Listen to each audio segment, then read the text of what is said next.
హల్లెలూయా. దేవుని నామానికి వందనాలు. ఉపవాస ప్రార్థన కోడిక 17వ రోజున దేవుని యొక్క సన్నిధిలో ఉండి తీరడానికి దేవుడు మనందరికీ సహాయం చేసినందుకు దేవునికి స్తోత్రం. హల్లెలూయా. గత 17 రోజులు ఎలాగ ఉపవాసంతో గడిచిపోయిందో ఉపవాసం చేసిన వారికి మాత్రమే అర్థమైతే లేదు. హల్లెలూయా, హల్లెలూయా. గత రోజుల్లో దేవుడు గొప్ప కార్యాలు చేసి వచ్చినందుకు దేవునికి స్తోత్రం. హల్లెలూయా. ఇంకా కూడా కొందరిలో కూడా దేవుడు గొప్ప కార్యాలు చేయాలి. దాని కొరకు దేవుని యొక్క బిడ్డలు తయారై సిద్ధం కలిగే చర్యలో ఉండి తీరాలి. ఆత్మిక జీవితంలో ఉన్న లోటుపాటును క్రమపరుచుకు తీరడానికి ఉపవాస ప్రార్థననిచ్చింది. ఉపవాస ప్రార్థన మనకిచ్చింది మన జీవితంలో ఉన్న తెచ్చుకున్న ఏ శాపాలున్నా వాటిని ఎర్రగొట్టుకు తీరాలి. ఏ రోగ శక్తులున్నా దాన్ని ఎర్రగొట్టగలిగి తీరాలి. ఏ మాంత్రిక శక్తులున్నా దాన్ని ఎర్రగొట్టుకు తీరాలి. ఏ సాతాను శక్తుల యొక్క ప్రభావం ఉన్నా దాన్ని ఎర్రగొట్టుకు తీరాలి. లేదు నాకు ఇదే సుఖం, నాకు అదే సౌకర్యం అనుకుంటే అదే నీ జీవితాన్ని తారుమారులోకి నడిపించుకు తీరుతాయి. హల్లెలూయా. దయచేసి విజ్ఞప్తిగా చెప్తున్నా, మీకు నిద్ర గట్ట వస్తున్నారంటే లెగిచి వెళ్ళి మొహం కడుక్కోరండి. లేకపోతే మన బ్లెస్సింగ్ పడుకున్నట్టు అక్కడ పడుకోండి. ఏం ప్రాబ్లం, మేమేమో ఎవరు మీకు కెచ్చాలు చేయం, మీ నిద్ర చెడగొట్టం, ఏం చేయం. ఈ యాక్టింగ్ చేసి ఇక్కడ పడుకోకూడదు. నాతో ఉన్నారో లేదో నాకు తెలియదు. నేను కూడా మీలాగే నేను ఎక్కడ కొనుక్కొని వాక్యం చెప్తే భలేగా ఉంటుంది. నేను చేయలేను, కానీ నా దేవుని గొప్పతనం నాకు తెలుసు. మీరు సేవించే దేవుని గొప్పతనం మీకు తెలియదేమో. బైబిల్ సెలవిచ్చేది ఆయన నిద్రపోయే దేవుడు కాదు, కునికే దేవుడు కాదు. కానీ ఆయన సన్నిధిలో గడిపేటప్పుడైనా దాన్ని నేను చెయ్యాలి, అలవాటు చేసుకోవడానికి నేర్చుకు తీరాలి. నువ్వు నిద్రపోతున్న ఆరాధనలో నిద్రపోతున్నట్టే దాని అర్థం సాతాను శక్తులు నీ మీద బాగా ప్రభావం చూపిస్తుంది. నీకు ఒక విడుదల కావాలని అర్థం. హలో. ప్రత్యేక డెలివరెన్స్ కోసం ఏం చేయాలి? ఉపవాస కోడికని ఇంట్లో పెట్టుకో. హల్లెలూయా. దేవుని యొక్క సన్నిధిలో మనం సమర్పించుకుందాం. ఈ పగటి వేళ దేవుని యొక్క వాక్య భాగంలో నుంచి కొన్ని మాటలు మనం చూసుకుందాం. కీర్తనాలు 13వ అధ్యాయంలో కొత్త దాన్ని మొదటి వచనాన్ని మనం చదువుదాం.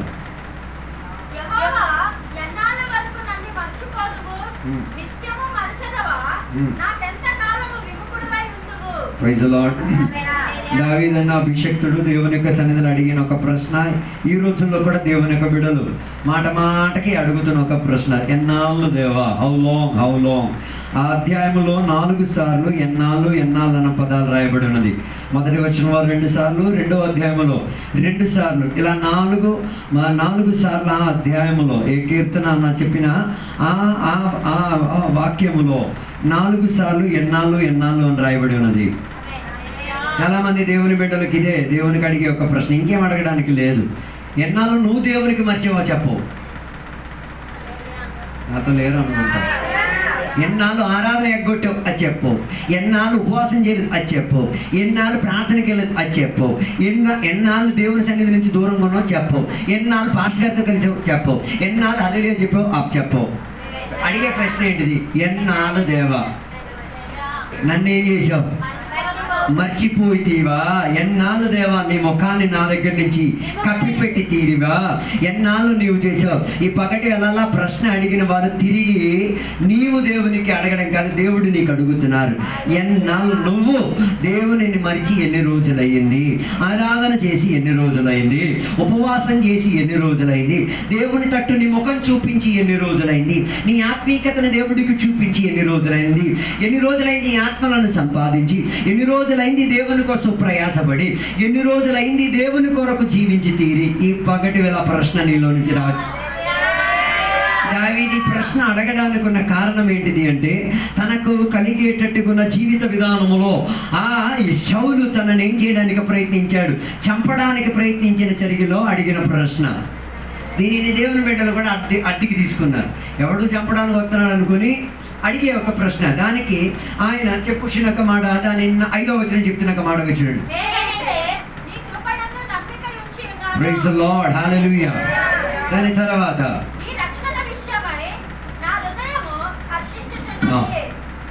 ఫస్ట్ అడిగిన ప్రశ్నకు జవాబు దొరకకపోయేసరికి ఆయనకు అర్థమైంది, ఇలా నేను దేవునికి ప్రశ్నించే దాంట్లో అర్థం లేదు. బదులుగా నేనేం చేసి తీరాలి?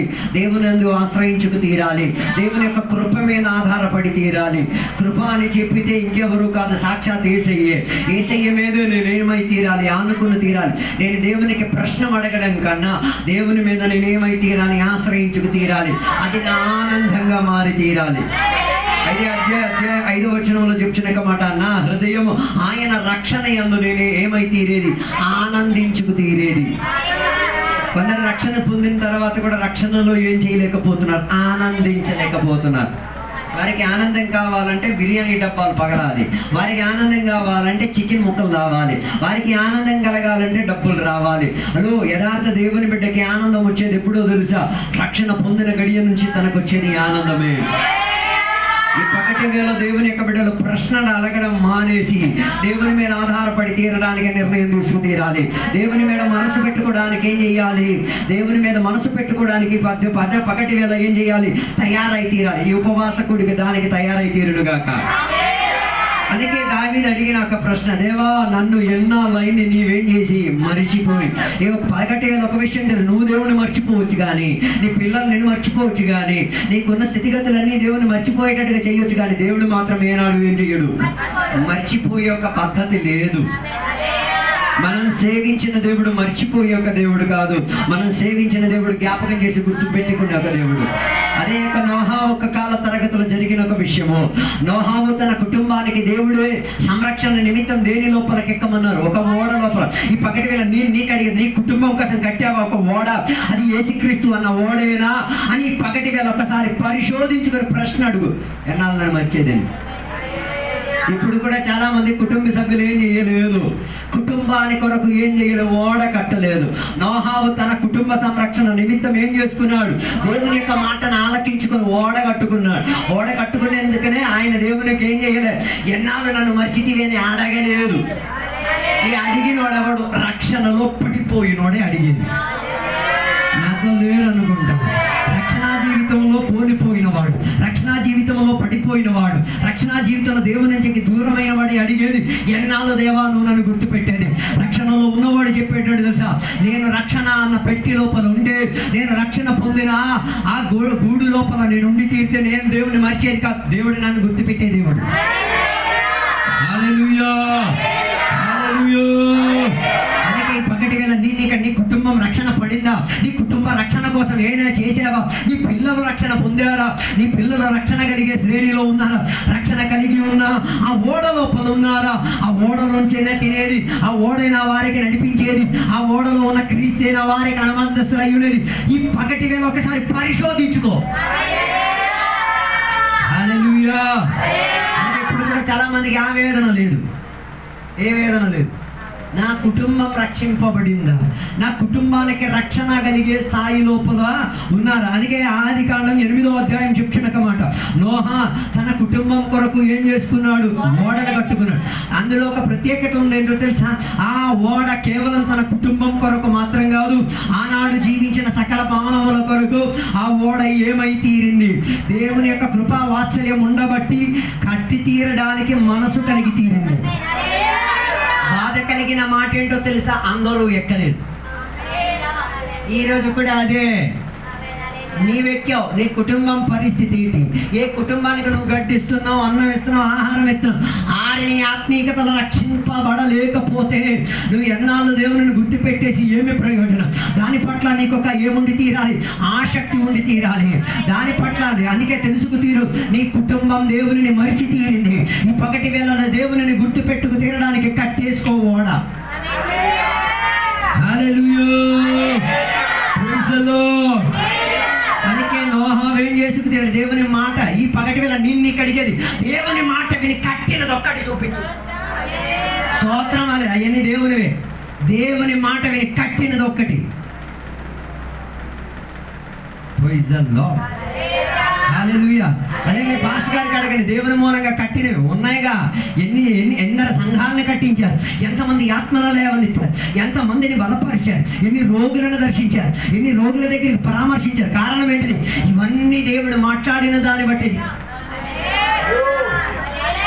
రక్షణ పొందిన దేవుని బట్టి దేవుని కొరకు ఏమైనా కట్టాలి. నీ కోసం నువ్వు ఇల్లు కట్టుకున్నావు, నీకోసం నీ కుటుంబాన్ని నువ్వు కట్టుకున్నావు, నీకోసం నీకు అన్ని నువ్వు కట్టుకున్నావు. ఆత్మిక విషయంలో కట్టుకున్నది ఏది? నోహా ఒకటిగా నోహా చేతులు నేను కట్టుకున్నాను. ప్రపంచవ్యాప్తి అందరి రక్షణ నిమిత్తం నేనేం చేసుకు తీరాను? ఒక ఓడని కట్టుకు తీరాను. ఆయన ఊరంతా తిరిగి ఏం చేశారు? సువార్త చేశారు. యేసయ్య గురించి చెప్పాడు. ఏమని? ఒక కడబూర వర్షం రాబోతున్నది, వర్షం పడలేని గడియలో, వర్షం గురించి చూడలేని ఊరిలో వర్షం గురించి ఏం చేసుకు తీరాడు? సాక్ష్యం చెప్పుకుది. మనం కూడా ఏం సువార్త చెప్తున్నాం? యేసయ్య గురించి చూడలేనిది, యేసయ్య వస్తున్నారన్నది వాళ్ళకి అవగాహన లేనిది, అట్లాంటి ఒక శుభవర్తమానం లోకమంతా చాటించడమే సువార్త. మనం అనుకున్న కడపత్రికలు ఇవ్వడం కాదు. సువార్త నువ్వు పలకాలి, నువ్వు చెప్పాలి. ఏమని? ఒక విపరీత ఆపత వస్తున్నది, ఒక విపరీత నాశనం కలిగే చెడి వస్తున్నది, అక్కడి నుంచి తప్పుకు తీరడానికి యేసయ్య ఒక్కడే మార్గం. యేసయ్య తప్ప ఇంకొకడు లేడు. ఆయన నీ కొరకు తయారు చేసుకున్న రక్షణా విధానం ఉంది. దానిలో ఎక్కి తీరడానికి దేవుని బిడ్డలు ఏం చెయ్యాలి? దేవుని కొరకు ఏదైనా చెయ్యాలి.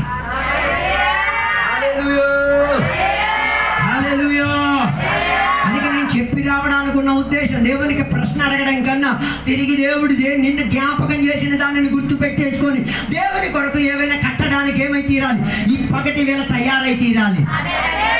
హల్లెలూయా, ప్రైజ్ ది లార్డ్. అందుకే నోహా ఏం చేసుకున్నాడు? కట్టుకున్నాడు.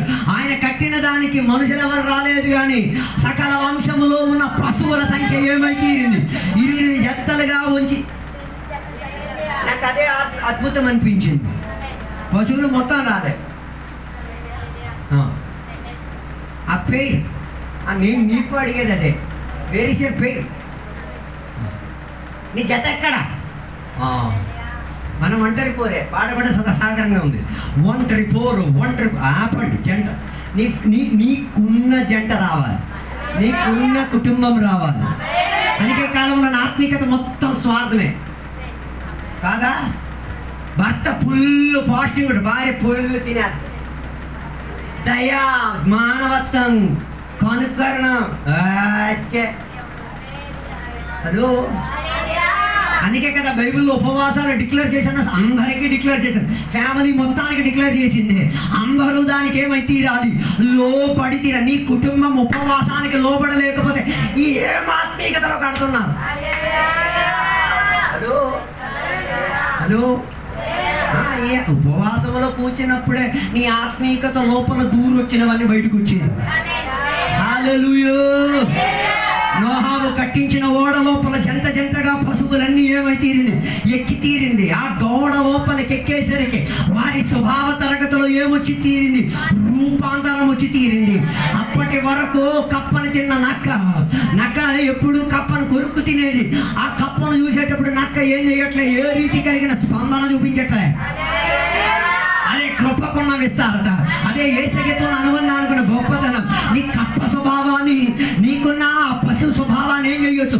మారిపించేసి పద్ధతి కలిగే చర్య ఈ ఓడ లోపల ఉంది. అది అభిషక్తిని ద్వారా కట్టబడినదైతే అభిషేక పూర్ణముతోనే ఆ ఓడ లోపల ఉన్నవన్నీ కలిసి ఉండి తీరుతాయి.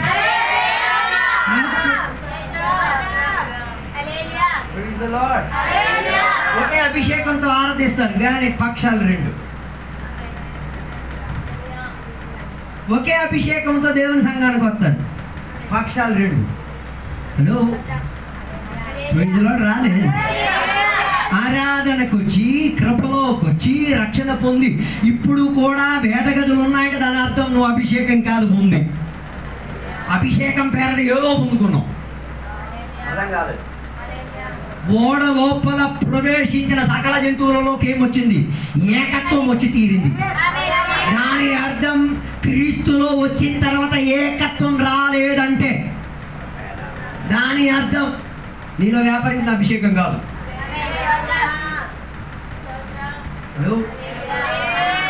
ఇంకేదో అభిషేకం నీలో దూరి, భిన్నత తెచ్చే ఆత్మ నీలో దూరింది.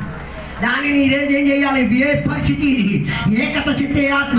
ఒకే ఆత్మతో దేవుడు మనల్ని ఏం చేశారు? జత కలిపారు. ఒకే ఆత్మతో దేవుడు మనకి రక్షణనిచ్చారు. ఒకే ఆత్మతో దేవుడు మనకి సహవాసం ఇచ్చారు. అలాగైతే ఓడ లోపల ఉన్నవన్నీ ఒకే ఆత్మలోకి రాగలిగి తీరాలి. అదే ఆ ఓడ లోపల ఉన్న ఆత్మీక ప్రభావం. హల్లెలూయా. వారు దేవునికి గుర్తు పెట్టాల్సిన అవసరం లేదు, దేవుడు వారిని గుర్తుపెట్టి తీరేది. ప్రపంచవ్యాప్తిలో ఏమై తీరింది? విపరీతంగా వర్షం పడడం ప్రారంభించింది, ఓడ పైకి తేలడానికి ప్రారంభించింది. ఆ ఓడకి నాయకుడు లేదు, ఆ ఓడకి ఇంజిన్ లేదు, అయినా ఓడ ఏమై తీరింది? నడవగలిగి తీరింది, ప్రవహించగలిగి తీరింది. దేవుడు చేరుకోవాల్సిన రేవును ఏం చేసుకోగలిగింది? చేర్చుకోగలిగి తీరింది. నీ పగటి వేళ నేను ఇక్కడికి దేవునికి నీ ప్రశ్నలు అడిగి చంపేస్తున్నావు కదా, నీ గమ్యం ఎట్టెళ్తుంది? నీ పడవ క్రీస్తులో ఉండే వెళ్తుందా? నీ జీవిత విధానం ఆత్మాభిషేకముతోనే వెళ్తుందా? అదొక విభజన మీకు ఈరోజు పగటి వేళకు వచ్చి తీరాలి, లేకపోతే ఇవన్నీ డూమ్ డూమ్ డూమే. హలో, హల్లెలూయా, హల్లెలూయా. అందుకే నోహా హృదయపూర్వకంగా చెప్పొచ్చు, నా కుటుంబానికి నేనేమై తీరాను? సాక్షిగా జీవించి తీరా, ఆత్మాభిషేకం లోపల నేను ఒదిగి తీరా, పడవ లోపల క్రీస్తును ధరించుకొని క్రీస్తున ఉన్న అనుబంధములో నేనేమై తీరాను? కట్టినది ఏమై తీరింది? దేవుని ద్వారా నడిపింపబడి తీరింది. ఉపవాస ప్రార్థన కూడా నేను ప్రార్థన చేసే దేవుని ద్వారా కట్టలేని అని పగలాలి. అది విశ్వాసి అయినా, అది దేవుని బిడ్డ అయినా, ఎవడైనా పర్వాలేదు, దేవుని మూలంగా కట్టలే ఇరగాలి. ఇరగలేకపోతే ఇరుపుతాడు.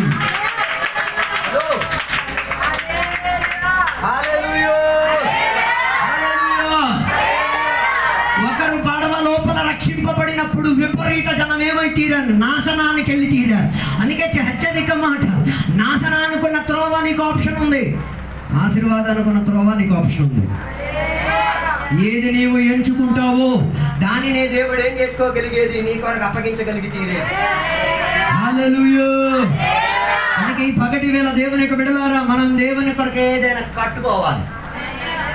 ఏదైనా కట్టుకోవాలి అంటే దేవుడు నీతో మాట్లాడాలి, దేవునితో నీకు అనుబంధం కలిగి ఉండి తీరాలి. లేకపోతే యాటా పాట సట్టపాట అంతే, ఈ సెటప్తోనే జీవితం ముగించిపోయి తీరుతుంది. అందుకే బైబిల్ సెలవిచ్చిన మాట, నోహావు ఓడ లోపల ఉన్న సకల జీవ జంతువులను ఏం చేశారు? దేవుడు గుర్తుపెట్టారు. ఆయన గుర్తుపెట్టడానికి కారణం ఏంటిది? వారు ఆ ఓడ లోపల నుండి చేసే పని. ఓడ లోపల వీళ్ళకేం పని? ఓడ లోపల వీళ్ళకేం పని? ఖాళీ కూకొని తిన్నావా? మనం అలా చేస్తాం, ఆలయం చేయడం, దేవుని దగ్గర మెరపెట్టడం, వాక్యం కానీ చూడు, దేవా నువ్వే మమ్మల్ని నడిపించాలి, నువ్వే మమ్మక అద్దరికి చేర్చుకు తీరాలి, మాకే రీతి కలిగిన ఏం కాకూడదు, అపాయం కలగకూడదు.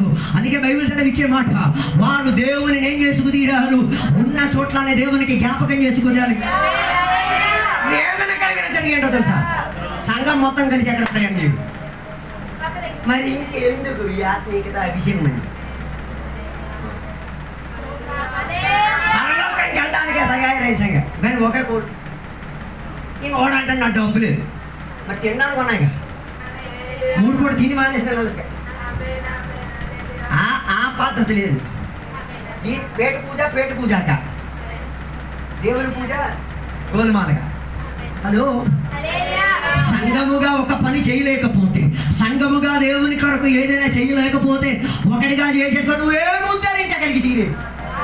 స్వార్థ చింతాగతిలో ఉన్నవారు ఈ పగటి వేళ ఆత్మీక ఆలోచనలోకి వచ్చి తీరాలి. అందుకే వీళ్ళు ఓడలోపు నుండి దేవుడు మమ్మల్ని గుర్తుపెట్టుకు తీరాలి, దేవుడు మమ్మల్ని నడిపించుకు. అందుకే దేవుడు వారిని ఏం చేసి తీరారు? చేరాల్సిన రేవులో వారిని వెళ్ళి ఏం చేశారు? చేరిపించి తీరారు. హల్లెలూయా, హల్లెలూయా. ఏ దేవుడు వర్షం పంపించారో అదే దేవుడిని నీళ్ళని మెల్లిమెల్లిగా ఏం చేసి తీరారు? తగ్గించుకొని వచ్చి తీరారు. ఓడ ఏమై తీరింది? నిలబడి తీరారు. ఇంజిన్ లేని ఓడ నిలబడడం అసాధ్యం.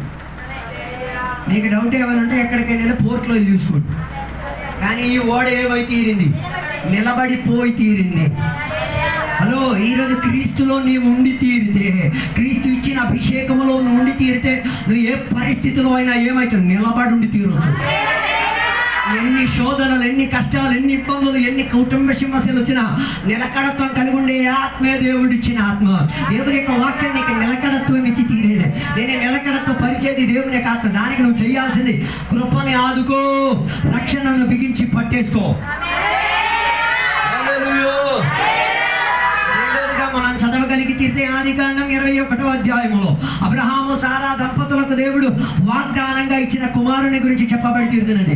ఆ కుమారుని పొందుకు తీరడానికి ఆ కుటుంబం ఏమైతే తీరింది, దేవుని సన్నిధిలో ఎన్నో సంవత్సరాలు ఎదురు చూసుకొని, నేను చెప్పే ప్రశ్నకు జవాబు ఎదురు చూసుకొని పొందుకున్న 4 లిస్ట్ చెప్పు.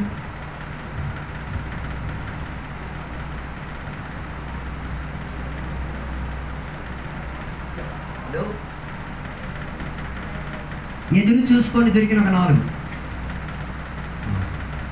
ఇదే మనకున్న ప్రాబ్లం. మాకు అభిమానం ఉంది, ఎదురు చూసుకొని దొరికినవి. కానీ ఈ సంఘంలో మేము 4 మేము ఉన్నాం. ఎదురు చూసుకున్నాం, రాళ్ళు పెట్టుకొని కూర్చున్నాం. ఎక్కడ ఎవరు రావాలని? ఆత్మలు రావాలని. అప్పుడు ఆడవాళ్ళు మాత్రమే వచ్చేవారు, మగాళ్ళు ఎవరు వచ్చేవారు కదా. మరి అదొక శాపం ఉంది కదా, ఇక్కడ కూడా ఇప్పుడు కూడా ఉంది. సంఘాలకు అన్నింటికి ఆడవాళ్ళ సంఖ్య బయట ఏమని చెప్తారు అంటారు, ఈ పాస్టర్ గారి దగ్గర ఆడవాళ్ళు మాత్రం వస్తారు. అది మగాళ్ళ మీద తీవ్ర సాతాన శక్తి ఉంది. అది అర్థం చేసుకొని మీ మగాడు ఎక్కడెక్కడికి వెళ్తున్నాడు ఎతకండి. మీ ఇంట్లో ఉన్న మగాలు దేవుని సన్నిధికి తప్ప ఇంకెక్కడెక్కడికి వెళ్తున్నాం అయ్యేవాడిని బంధించింది. అర్థం కావడం కష్టం. అబ్రహాము ఇంట్లోనే ఉన్న హాగారు ఇస్మాయేల్ ఒకే ఇంట్లోనే ఉన్నారు. వారికి దేవునితో ఏం లేదు. అక్కడి నుంచి తోలైతే దేవుని ఆనందం వచ్చేది. మరి పరిస్థితి కదా. ఒకే ఇంట్లో ఉండి ఒకే ఇంట్లో పెరిగి వారికి ఏమొచ్చి తీరింది? అయ్యగారి మీద కసి వచ్చి తీరింది, అయ్యగారి మీద కోపం వచ్చి తీరేమో. అందుకే దేవుడు కోరిండే వాళ్ళని ఏం చేసి తీరారు? ఇంట్లో నుంచి తోలేశారు. Praise the Lord. హల్లెలూయా.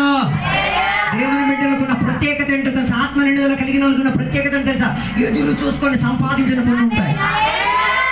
సంఘకాపరికి అడగండి, ఒక్కొక్క విశ్వాస కొరకు ఎదురు చూసి ఎన్ని రోజులు ప్రార్థన చేశారో.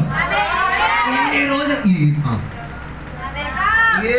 రోజులు కన్నీరు గార్చి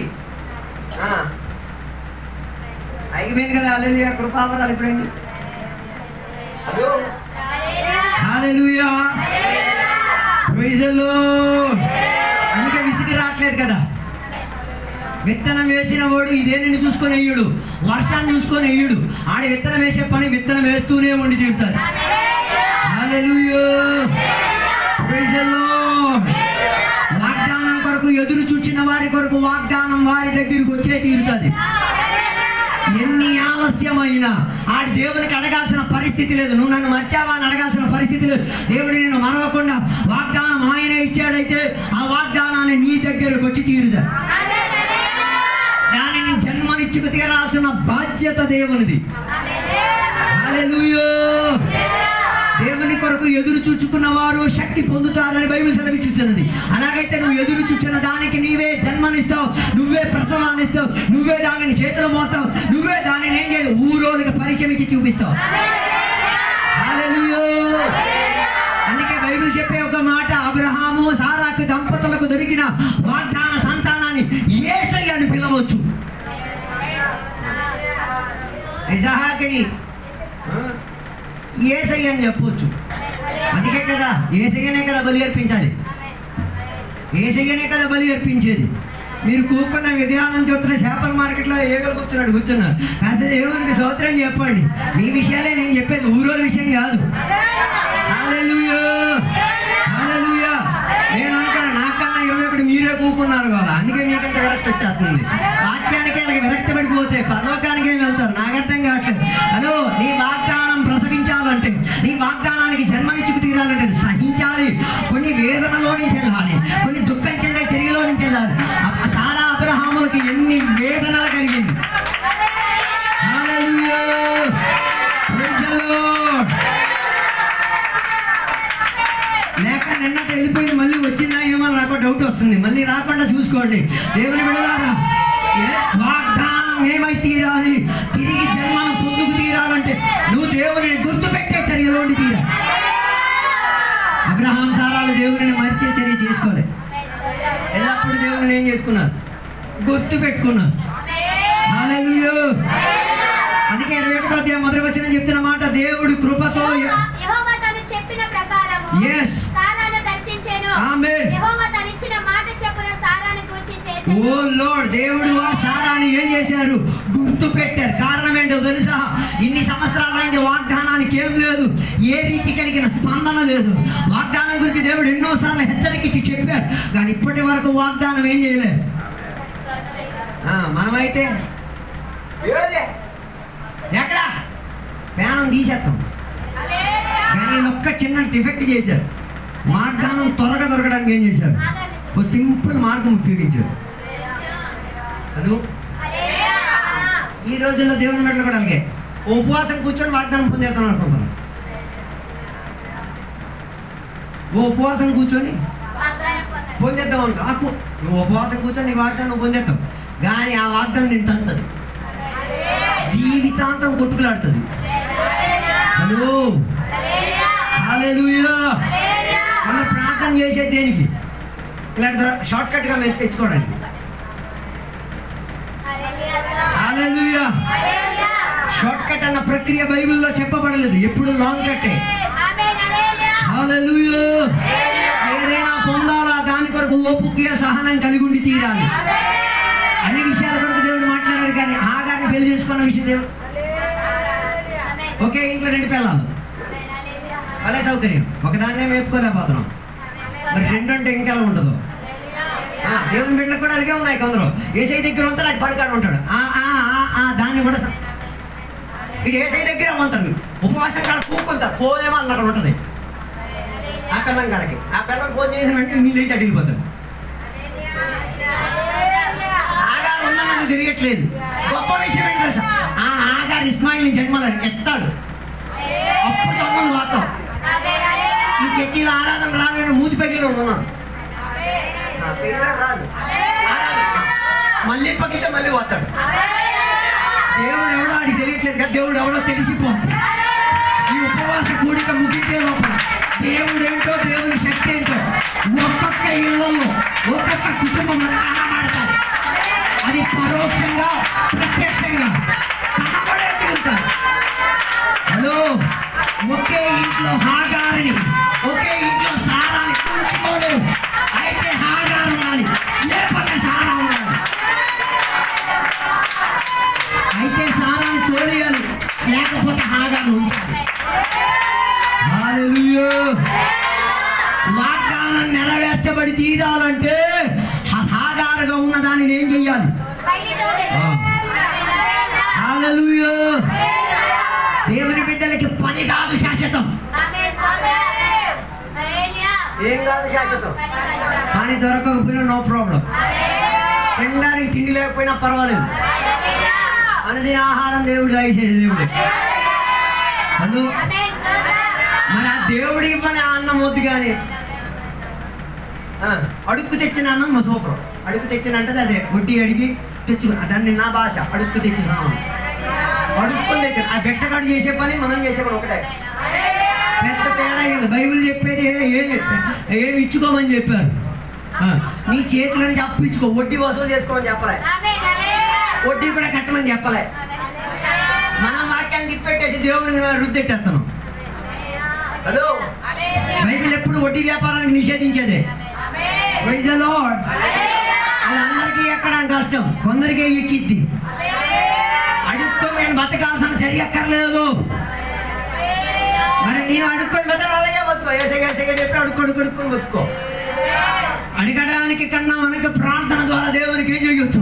నా అనుదిన ఆహారం నాకు దయచేయము దేవా, నాకు కావాల్సిన పట్టుకున్న ఆహారం దొరికితే దేవానికి స్తోత్రం, దొరకకపోయినా దేవానికి స్తోత్రం. రెండిట్లో అడ్జస్ట్ అవ్వడం నేర్చుకోవాలి. ఈ అడ్జస్ట్ కానోడే దగ్గరతా కృతి హాగారు వెనకట్లు తిరిగి.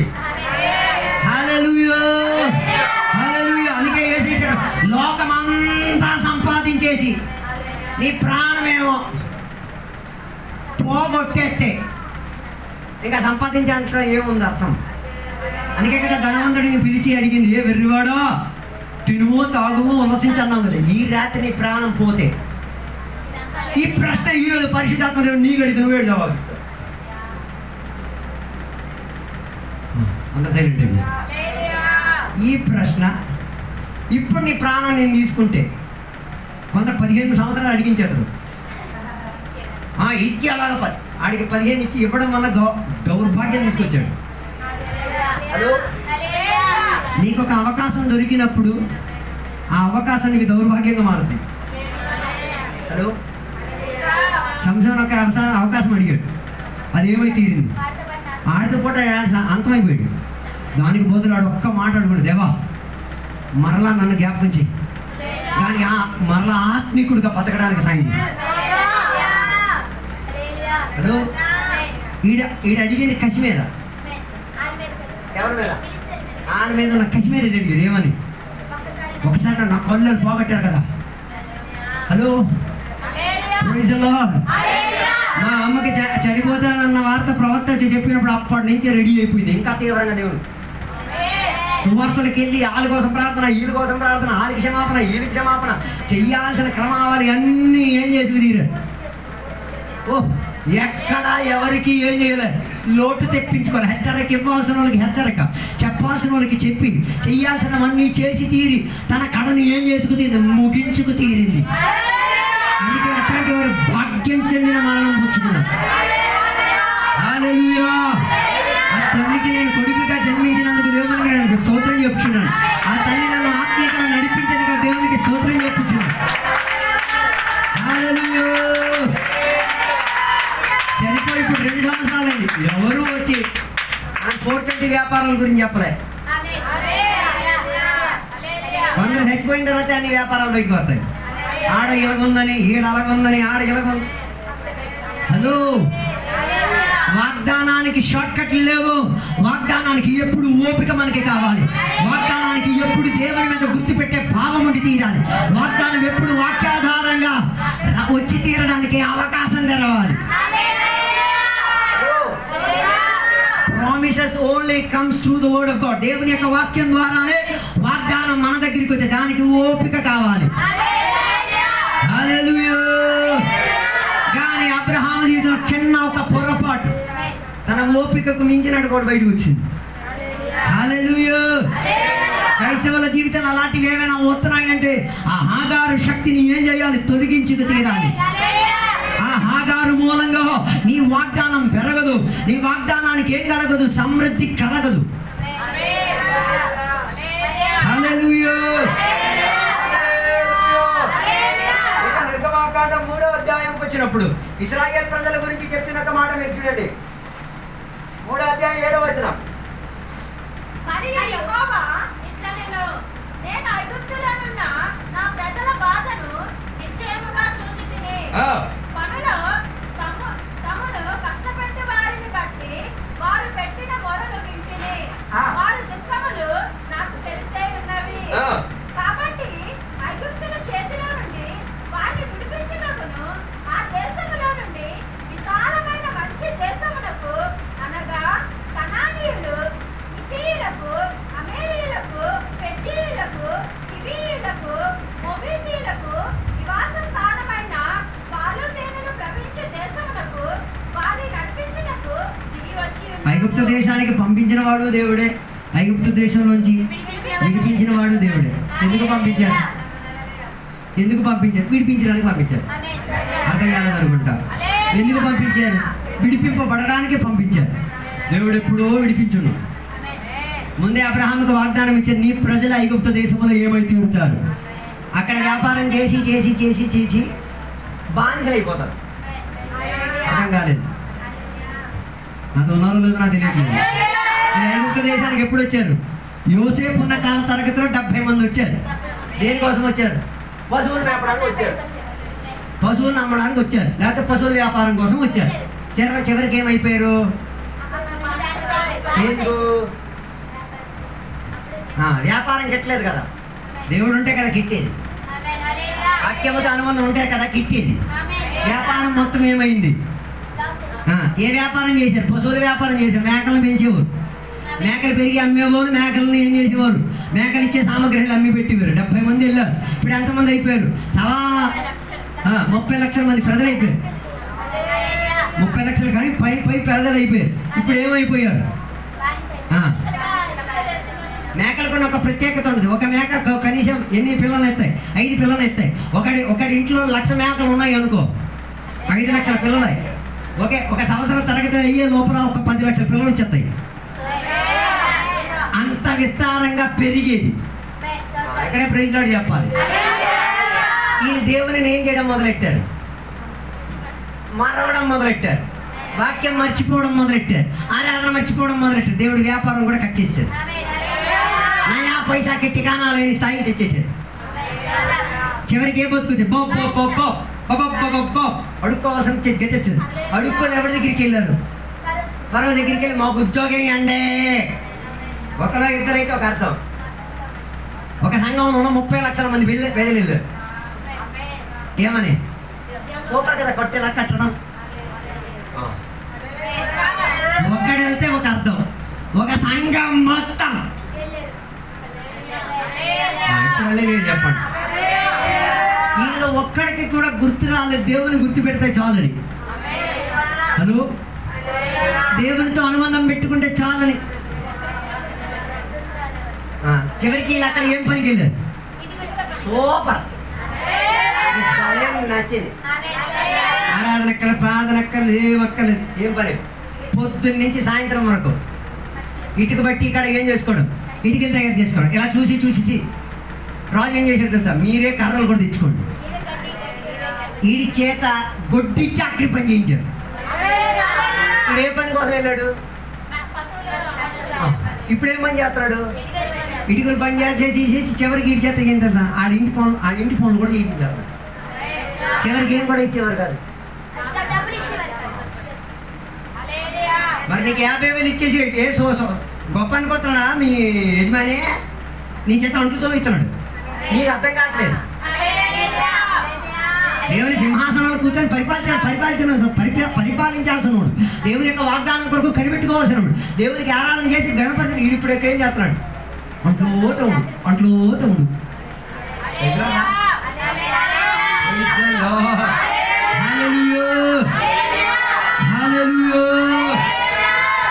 సదుపాయం కలిగింది కదా. మేకలు లేవు కాబట్టి ఆరాధన లేవు, వధించాలి కదా. అమ్మయ్యా, మా మేకలను దేవుడు తీసేసాడు. దేవశాస్త్రం మేము మేకలే ఒక్కర్లేదు, ఆరాధన చేయక్కర్లేదు, వాక్యం చదవక్కర్లేదు, సహవాసానికి వెళ్ళక్కర్లేదు. పని మొత్తం ఎక్కడైపోయింది? ఆ ఇటుకు బట్టి కాడే. రాత్రి వచ్చేసరికి మరి ఇంకేం ఓపిక, దేనికి ఓపిక సరిపోయేది కాదు. హల్లెలూయా. దేనికి వాళ్ళకి ఆరోగ్యం సరిపడిపోయేది కాదు. దానికి తగ్గట్టుగా ఆడు కూడా గట్టి పెట్టేవాడు. కీరకాయ, దోసకాయ, ఎల్లుపాయలు అవి కూడా పాడైపోయింది. మీకు దొరికిన రాసిన చాలా సూపరా, అభిమానంతో తినేస్తున్నారు. కానీ రేషన్ మీకు దొరికే సూపరా? ఒరిజినల్ బియ్యం కాస్ట్ ఎంత? మంచి క్వాలిటీ కలిగిన బియ్యం కాస్ట్ ఎంత? 110 రూపాయలు. మనకి దొరికేదా?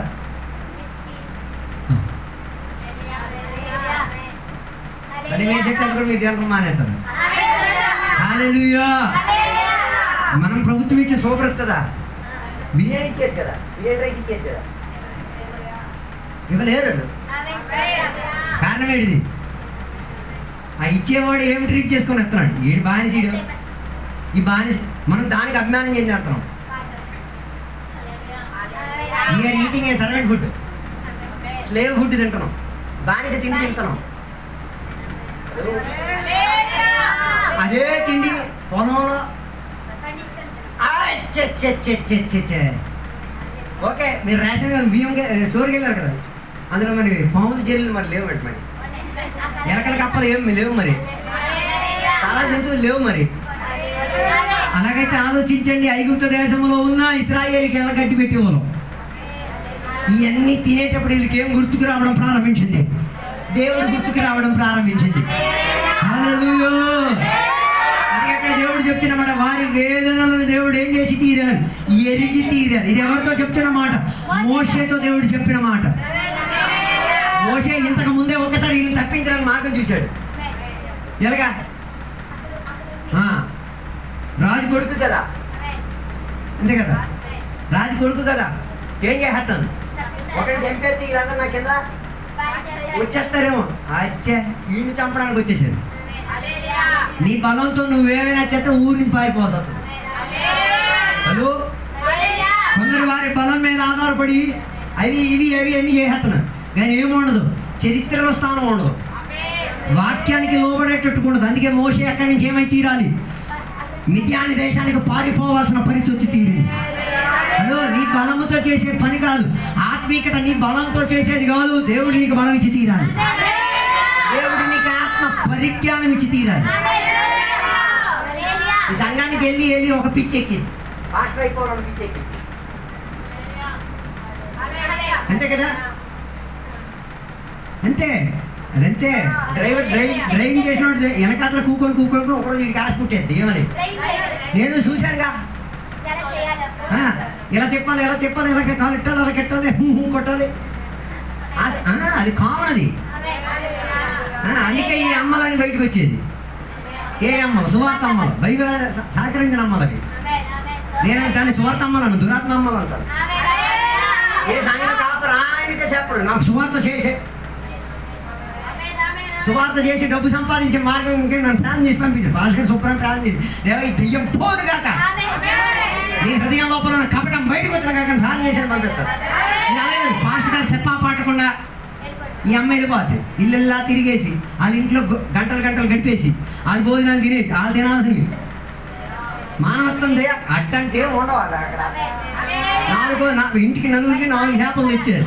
ఈ సువార్త మళ్ళీ వచ్చేది, దానికి మళ్ళీ మొక్కెట్టేసి ఆ మొక్క తింటుందా, మొక్కను పెద్ద పెట్టో సువార్త. ఎంత నాటకమే. ఇవన్నీ ఎక్కడి నుంచి పుట్టుకొచ్చినాయి, సంఘం లోపల నుండి కోరికలు వచ్చేసినాయి. హలో, మా ఊళ్ళో ఒక మాట మైక్ పట్టి పాటగాడు అయిపోయాడు. ఆ ట్యూనోడికి చెప్పాడు, ట్యూన్ కొట్టు పాట పాడతా. ఇలా కాదు క్రైస్తవ్యం, అది నీ సొంత శక్తి మీద ఆధారపడేది, అది నిన్ను ఓటమిలోకి తీసుకొచ్చేది. అందుకే దేవుడు వీడికి ట్రైనింగ్ ఇచ్చి పంపించారు. ఎవరికి? గొర్రెల దగ్గరికి ఇచ్చి పంపించి, గొర్రెల వెనకట్లా బెబ్బెబ్బే తెట్టెత్తే నన్ను గొప్ప. అప్పుడే దేవుడు ఆయనకి ఏమై తీరింది, హలో, పరిచర్యకి దేవుడు పిలాలా, నువ్వు చేసే పనిలో వాస్తవికత కావడాలు. హలో, రైనాడ్ గోంగే దగ్గర బండి తోలుతూ ఉన్న కుర్రోడే తోలి వెళ్తున్నప్పుడు ఒకరోజు దేవుడు అభిషేకం దేవుడు, నీవు చనిపోయిన తర్వాత ఈడే నీ సేవా పరిచయం నడిపించేవాడు. వీడు కన్ఫ్యూజ్ అయిపోయా, వాడికి చదువు లేదు, ఏటు లేదు, ఎలాగ దేవా పార్లేదు నువ్వు చెయ్యి. రైనాడ్ గోంగే గారు చనిపోయారు, ఆ శిష్యుడు ఇప్పుడు అన్ని నడిపేస్తున్నాడు. హల్లెలూయా. నీవు పరిచర్యకు రావాలంటే నువ్వు ఏ పనిలో ఉన్నావు ఆ పనిలో ఫుల్ఫిల్మెంట్ ఉండాలి. మోసే చేసిన పనులు ఏముంది, మామగారి మన మామల దగ్గర కానీ దోచుకోవడమే. విశ్వాసులు మామ దగ్గరికి వెళ్ళి మోసే అట్టాంటాడు కాదు, మామ మందలను ఏం చేసి పెంచి పెద్ద చేసి మామ చేతికి తిరిగి వచ్చాడు. అలాంటి మగాళ్ళు పుట్టాలి, అలాంటి మగాళ్ళు మన సంఘాలకి కావాలి. హలో, మామగారి సొమ్ము మీద బతకడం కాదు, అత్తగారి సొమ్ము మీద బతకడం కాదు, దానికైనా దౌర్భాగ్యం. ఆ మామ అత్త ఎప్పుడు అంటది, రుణం పంచుచు, నా వల్ల నువ్వు బతుకుతున్నావు, నేనేనా నీకు. మోషే చెప్పగలిగి తీరేది లేదు, మా మామతో నాకే అనుబంధం లేదు, మామకు నా ఆస్తిపాస్తులు నేను జాగ్రత్త వహించి ఏం చేశాను, తిరిగి అప్పగించేసి అప్పుడు ఆయన ఇశ్రాయేలు ప్రజలను విడిపించారు. హల్లెలూయా, హల్లెలూయా. వాక్యాధారంగా వెళ్ళలేదు అనుకో, కొన్ని కొట్లు వెనకాతలాగా వస్తాయి. హలో, హల్లెలూయా. కట్లు రాకపోతే మామ ఉన్నాడుగా కట్టు పట్టుకొని రావడానికి, లేకపోతే యాకోబు మామగారి ఇంట్లో నుంచి బయలుదేరేటప్పుడు మామకి ఏమి తలనొప్పి వెనక రావడానికి. యోసేపు యాకోబుకి ఏం తెలియదు. యాకోబు పిల్లం ఏం చేసింది, కట్టు ఒకటి పట్టుకొచ్చింది. ఆ దారం ఎంత ఈడ్చుకొచ్చిందంటే వీళ్ళు ఎక్కడెక్కడ ప్రయాణం అయ్యారో అక్కడ వరకు దించింది.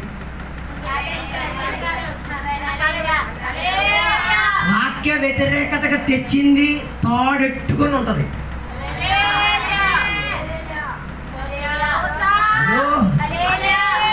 అవకాశం దొరికింది ఎవరికి? ఆమెకి. అది తీసేయడానికి తీయలే. చెప్పిన డైలాగ్ ఎట్లా సార్, నేను పెసరవతిగా ఉన్నాను, పాలు పెట్టాలి కదా, పెట్టి పెట్టి ఆ రోజే పెట్టికెక్కింది. కట్టుకున్న ఒక ప్రత్యేకత ఉంది. విడిపించడానికి నా స్లోట్ వచ్చినట్టు విడిపోవాలి. విడిపోలేదనుకో పాట పాడాలి మేము, మట్టివిరా మట్టివిరా మన్నూరా మన్నూరా. అర్థం కాలేదు అనుకుంటా. రెండోసారి యోసేపు కూడా అవకాశం ఇచ్చాడు. ఇంట్లో అపవిత్రమైనది ఏం తీసివేయమని చెప్పి హెచ్చరిక ఇచ్చాడు. Hello, hallelujah, praise the lord. ఇప్పుడు ఇశ్రాయేల్ ప్రజలు ఈ రీతిగా ఒక కట్టులో ఇరుక్కుంపబడి ఉన్నారు. బానిసత్వం అన్న కట్టులో నుంచి, అందులో నుంచి విడుదల పొందాలంటే ఒక్కటే ద్వారి. ఎవరిని పిలవాలి? జ్ఞాపకం చేయాల్సిన దేవుని జ్ఞాపకం చేసుకు తీరాలి. ఏడ్చి దేవునికి చెప్పాలి, దేవో మా కిందలో నుంచి ఏం కావాలి? ఒక విడుదల, విమోచన కావాలి. హల్లెలూయా. నేను ఆరాధన కట్టుపరిచేది స్లేవరీయే, బానిసత్వమే. అది ఫోన్ కావచ్చు, పని కావచ్చు, పొలం కావచ్చు, పెళ్ళం కావచ్చు, ఏదైనా కావచ్చు. దేన్ని అడ్డుపరిచేటట్టుగా ఏది నిన్న ఆరాధనకు అడ్డుపడుతున్నదో దానికి నువ్వు బానిస.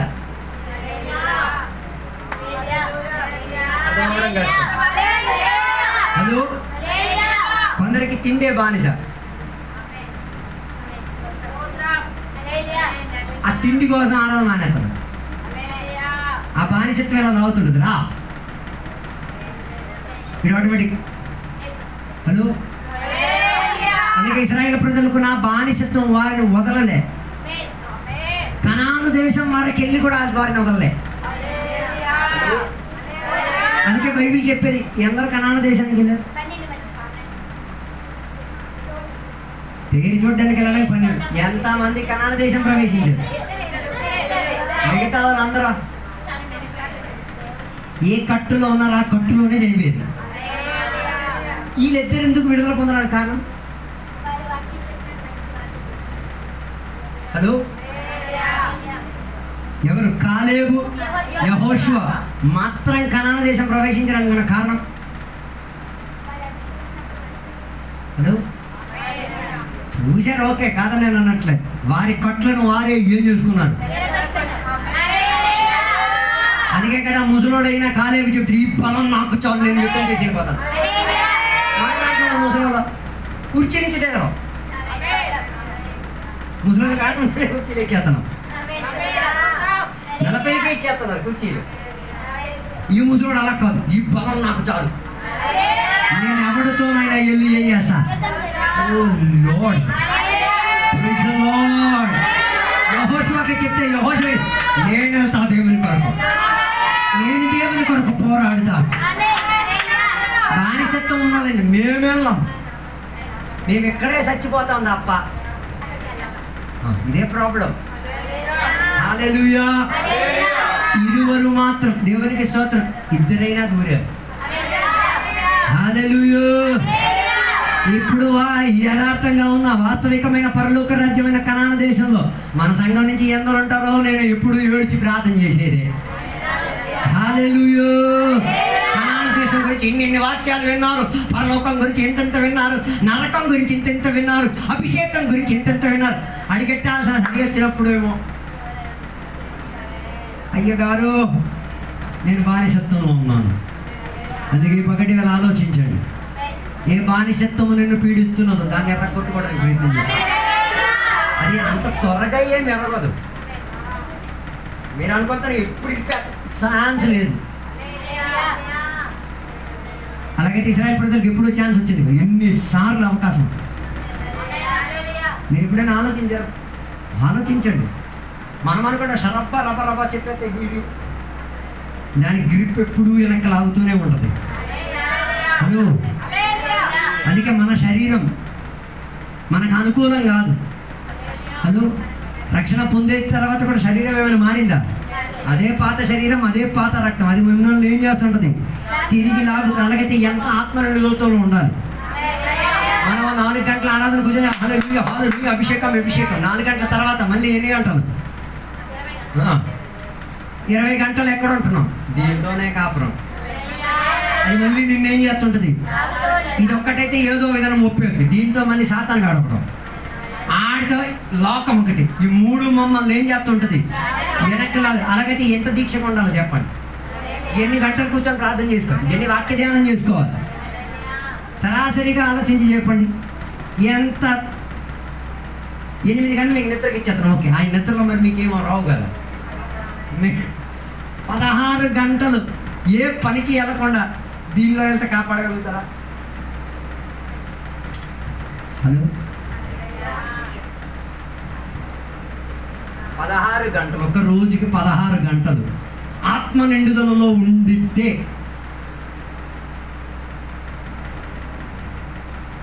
వీటన్నిటి పోరాడగలుగుతామా? శరీరాన్ని, పాపాన్ని, లోకాన్ని. మనం 4 గంటలకే చెప్పేస్తాం. హలో, హల్లెలూయా హల్లెలూయా. బానిసత్వం చిన్నది కాదు, బానిసత్వం విరాత గొప్పది. దానిని ఎరగొట్టుకు తీరడానికి అనుదినం ఏముండి తీరాలి? అనుదినం దాని పట్ల మనకు ఒక పోరాటం చేస్తూ ఉండి తీరాలి, యుద్ధం చేస్తూ ఉండి తీరాలి. లేకపోతే కనాన దేశం దగ్గరికి వెళ్ళి ఏం చెయ్యలేవు. బైబిల్ సొలొమోను రాజు గురించి చెప్పేది. ఆయన జ్ఞానం చెందినవాడు, దేవుని యొక్క వాక్యము దేవుని దగ్గర నుంచి పొందుకు తీరాడు. కానీ అదే పరిజ్ఞానం వాడిని వెర్రివాడిగా చేసేసింది. చివరికి ఏం చేసింది తెలుసా? ఏ పిల్లాన్ని ఎంచుకోవాలని అర్థం కాదు. పుస్తకాలు బోర్డు రాశాడు. ఈ పిల్లలతో ఉండాలా, ఈ పిల్లలతో ఉండాలి. 700 మంది పిల్లలు. నాకు ఆలోచన కలిగింది, ఈ దేవుని సొమ్ము 700 మంది పిల్లలకి ఏం చేశాడు?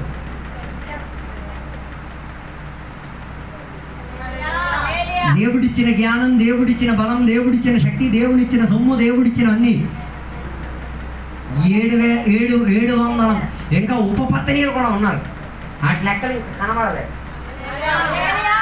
నాయన ఇది చూసేట మీరు ఆలోచన, మానాల్ని కట్టున్నా ఎన్ని ఉన్నాయో. ఈ పకటి వెళ్ళ దానిని ఎర్రగొట్టడానికి ప్రయత్నం. ఇశ్రాయేలు మనకొక ఉదాహరణ. ఇశ్రాయేల్లో ఉన్న భక్తులు మనకొక ఉదాహరణ. వారి కట్టును వారు ఎర్రగొట్టలేకపోయారు. కానీ కొత్త నిబంధనలు ఉన్న సంఘానికి ఎర్రగొట్టుకు తీరడానికి అనుబంధం ఉంది. ఉపవాస ప్రార్థన కూడికలు ఉన్నాయి, సహవాసాలు ఉన్నాయి. వాక్యాలు వినండి, ఆరాధన చేయండి, ఆత్మశక్తితో నిండండి. రోజు దొరికిన అవకాశం వాడగలిగితే అడిగట్టచ్చు, లేకపోతే ఎలాగే వెళ్ళొచ్చు. ఈ వాక్యాల ద్వారా దేవుడు మీ అందరూ